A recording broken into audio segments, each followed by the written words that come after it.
हाय दोस्तों, तो करंटली एक मेन बोर्ड आईपीओ ओपन हुआ है। तो आईपीओ का नाम जैसे कि आप स्क्रीन पे देख सकते हैं, ओरिएंट टेक्नोलॉजीज के नाम से ये आईपीओ है।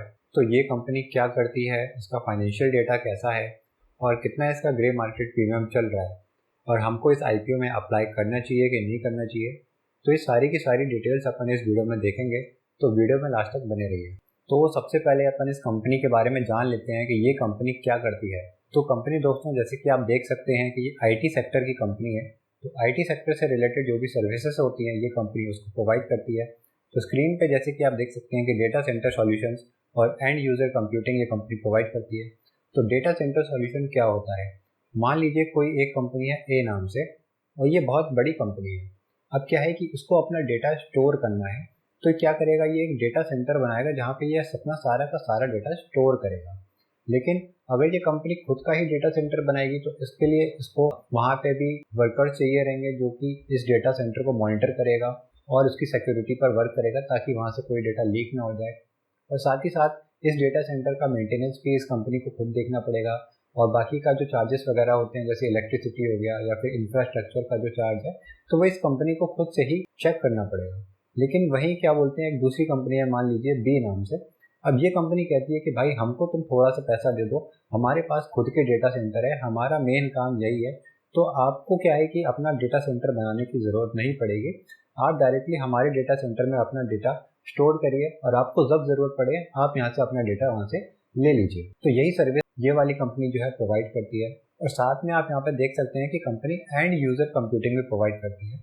तो इसको अपन एक एग्जाम्पल से समझते हैं कि मान लीजिए आपको कोई फ़ोटो एडिट करनी है, तो आप ज़रूरी नहीं कि वो फ़ोटो आपके लैपटॉप पे या आपके कंप्यूटर पे एडिट करें। आप हो सकता है उस फ़ोटो को ऑनलाइन अपलोड करके फिर उसमें एडिटिंग करें, फिर वहाँ से आप फ़ोटो को डाउनलोड कर लें। तो ऐसी सर्विस जो है, ये सर्विस भी ये वाली जो कंपनी है ये प्रोवाइड करती है। तो इसके जितने भी क्लाइंट्स होंगे, मतलब जिन कंपनीज के साथ इस वाली कंपनी का टाई अप होगा, तो उनके साथ ये सारी की सारी सर्विस ये कंपनी शेयर करती है। तो कौन सी सर्विस ये शेयर करती है वो स्पेसिफिक्स रहती हैं, वो इनके कॉन्ट्रैक्ट के हिसाब से रहती हैं। तो जो भी इन कंपनी का कॉन्ट्रैक्ट होता है कि हमको ये सर्विस चाहिए, तो ये वाली जो कंपनी है अपनी ओरिएंट टेक्नोलॉजीज ये उन सर्विसेज को प्रोवाइड करती है। और ये कंपनी आईटी इनेबल्ड सर्विस जैसे कि आईटी की जो फैसिलिटी का जो मैनेजमेंट होता है उन सर्विस को भी प्रोवाइड करती है। सिक्योरिटी सर्विस प्रोवाइड करती है कि अगर किसी और कंपनी को सिक्योरिटी की ज़रूरत पड़ती है ऑनलाइन, या फिर जैसे कि उनका जो भी डेटा सेंटर होता है वहाँ पे उनको सिक्योरिटी की ज़रूरत पड़ती है, तो वहाँ पे ये कंपनी वो सर्विसेज प्रोवाइड करती है। और ये कंपनी क्या है कि वर्कलोड का जो डेटा है डेटा सेंटर से वहाँ से क्लाउड पे भी शिफ्ट करने में हेल्प करती है। तो अपन ने पहले एक एग्जांपल से देखा था कि कोई कंपनी चाहे तो वो अपना डेटा सेंटर ना बनाने की जगह इस कंपनी के डेटा सेंटर में डेटा डाल सकती है। और वहीं मान लीजिए ऐसा होता है कि कभी कभी कुछ कंपनी पहले से ही अपना डेटा सेंटर बना के रखती है, तो ये कंपनी क्या कर सकती है कि उनकी हेल्प कर सकती है कि उनका जो डेटा सेंटर है, उस कंपनी का जो डेटा सेंटर है वो ट्रांसफ़र कर सके अपने डेटा सेंटर में, ताकि यहाँ से फिर वो वाली कंपनी अपना जो भी डेटा है वो एक्सेस कर सके। तो ये कंपनी दोस्तों जैसे अपनी इन्फोसिस हो गई या फिर विप्रो हो गई या फिर टेक महिंद्रा हो गई, तो जो ये कंपनीज काम करती हैं वैसे ही सेम टू सेम अपनी जो ओरिएंट टेक्नोलॉजी कंपनी है ये काम करती है। और किन किन सेक्टर को ये सर्विस प्रोवाइड कर चुकी है, तो जैसे कि आप यहाँ पर देख सकते हैं कि बैंकिंग और फाइनेंशियल सर्विस की जो कंपनीज हैं वहाँ पे ये अपनी सर्विस प्रोवाइड कर चुकी है। इंश्योरेंस कंपनी है वहाँ पे ये अपनी सर्विस प्रोवाइड कर चुकी है।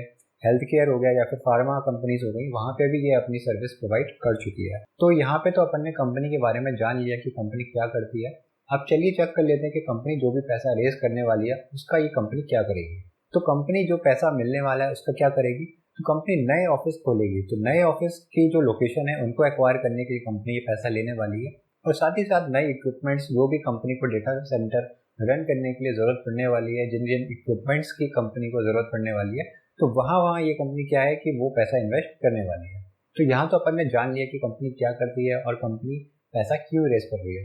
अब देख लेते हैं कि कंपनी जो सर्विस प्रोवाइड कर रही है वहाँ से कंपनी कितना पैसा कमाती है और सारा खर्चा निकालने के बाद कंपनी के पास कितना प्रॉफिट बचता है। तो यहाँ स्क्रीन पे आप देख सकते हैं कि 31 मार्च 2021 से लेकर 31 मार्च 2024 तक का डेटा अपन को दिया गया है। तो जितना भी अमाउंट है ये करोड़ में है। तो जैसे कि आप 2021 में देख सकते हैं कि 248 करोड़ ये कंपनी ने अर्न किया था। तो 2022 में 469 करोड़ अर्न किया था, तो काफ़ी अच्छा रेवेन्यू में अपन जंप देख सकते हैं। फिर 2023 में यही 469 करोड़ से बढ़कर 542 करोड़ हो गया है। तो यहाँ पे भी रेवेन्यू में अच्छा ग्रोथ दिख रही है। और 31 मार्च 2023 से 31 मार्च 2024 के बाद जो डेटा आया हुआ है तो 606 करोड़ कंपनी ने रेवेन्यू के तौर पे अर्न किया है। तो 542 से 606 करोड़ भी एक अच्छा जंप अपन लेके चल सकते हैं। तो ये तो कंपनी ने रेवेन्यू अर्न किया है, लेकिन सारे खर्चे निकालने के बाद कंपनी के पास कितना पैसा बचता है वो प्रॉफिट आफ्टर टैक्स के थ्रू अपन देखेंगे। तो ये 2021 में अपने पास 13 लाख की कंपनी ने सिर्फ प्रॉफिट आफ्टर टैक्स कमाया था। 2022 में 33 करोड़ कमाया था। 2023 में 33 करोड़ से बढ़कर 38 करोड़ कमाया था। तो 2024 में 38 करोड़ से बढ़कर 41 करोड़ कमाया था। तो कोई एक्सेप्शनल ग्रोथ भी नहीं है और कुछ इतनी कम ग्रोथ भी नहीं है, हम इसको मीडियम ग्रोथ के तौर पे लेके चल सकते हैं। वहीं कंपनी की बोरिंग्स के बारे में देखेंगे। 2021 में कंपनी के पास 9 करोड़ का कर्जा था, फिर वो 2 करोड़ पे आ गया था, लेकिन दोबारा से 2023 में इनके जो कर्जा है उसमें जंप हुआ है। लेकिन 2024 का अपन डेटा देखेंगे कि 4 करोड़ का अपने पास जो इनका कंपनी का कर्जा है, तो 12 करोड़ से घटकर 4 करोड़ अब कंपनी का कर्जा हो गया है। तो ये अपन एक पॉजिटिव साइन लेके चल सकते हैं। तो अभी तक जितना फाइनेंशियल डेटा अपन ने देखा है तो कंपनी ने अपने फाइनेंशियल डेटा से अपन को निराश नहीं किया है। चलिए यहाँ पे कुछ और डेटा अपन को देखने को मिल रहा है। रिटर्न ऑन इक्विटी कंपनी का काफी अपन अच्छा लेके चल सकते हैं। 27.26% का रिटर्न ऑन इक्विटी है। तो मेनली 10-15% के ऊपर का जितना भी ROE होता है वो अपन अच्छा लेके चलते हैं। रिटर्न ऑन कैपिटल एम्प्लॉयड है वो 28.42% का है, ये भी काफी अच्छा डेटा है। रिटर्न ऑन नेटवर्थ भी 23% का है, ये भी अपन को अच्छा देखने को मिल रहा है। और प्रॉफिट आफ्टर टैक्स मार्जिन में कुछ खास अपन को एफिशिएंसी नहीं दिख रही है, लेकिन फिर भी ये डेटा अपन कह सकते हैं कि ओके है। तो 6.87% का अपना प्रॉफिट आफ्टर टैक्स मार्जिन है। देख लेते हैं कि कंपनी जो IPO लेके आ रही है उसकी वैल्यूएशन कितनी रहेगी। तो कंपनी का जो PE रेशियो है करंट के हिसाब से वो 17.8 का है, और जिस प्राइस पे कंपनी IPO लेके आ रही है तो उस प्राइस के बाद अपन PE रेशियो देखेंगे तो कंपनी का PE रेशियो क्या है 20.7 हो जाएगा। तो यहीं अपन इंडस्ट्री के PE की बात करें, जो साथ वाली और कंपनीज हैं उनका PE रेशियो कितना चल रहा है, तो मोस्टली सारी कंपनीज का PE रेशियो 25 से 30 के बीच में है, और कुछ कंपनीज अपन को 30 के ऊपर PE रेशियो के ऊपर भी ट्रेड करते हुए देख सकते हैं। तो 21 अगस्त को यह IPO ओपन हो गया है और 23 अगस्त तक इस IPO की क्लोजिंग डेट है, और 26 अगस्त को मतलब जो भी नेक्स्ट मंडे आने वाला है 26 तारीख को, तब अपन को इस IPO का बेसिस ऑफ अलॉटमेंट देखने को मिल जाएगा कि अपन को ये शेयर अलॉट हुए हैं कि नहीं हुए हैं। और लिस्टिंग जो इस शेयर की होगी वो 28 को होगी।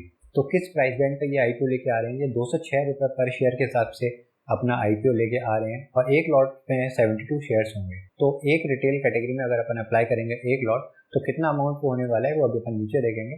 फिलहाल अपन देख लेते हैं कि कंपनी कितना पैसा रेस करने वाली है। तो 214 करोड़ कंपनी रेस करने वाली है, जिसमें से सिर्फ 120 करोड़ कंपनी के पास जाएगा, जो भी ये एक्सपेंशन करने वाले हैं अपने यूनिट्स का। तो कंपनी के पास 214 करोड़ में से सिर्फ 120 करोड़ जाएगा।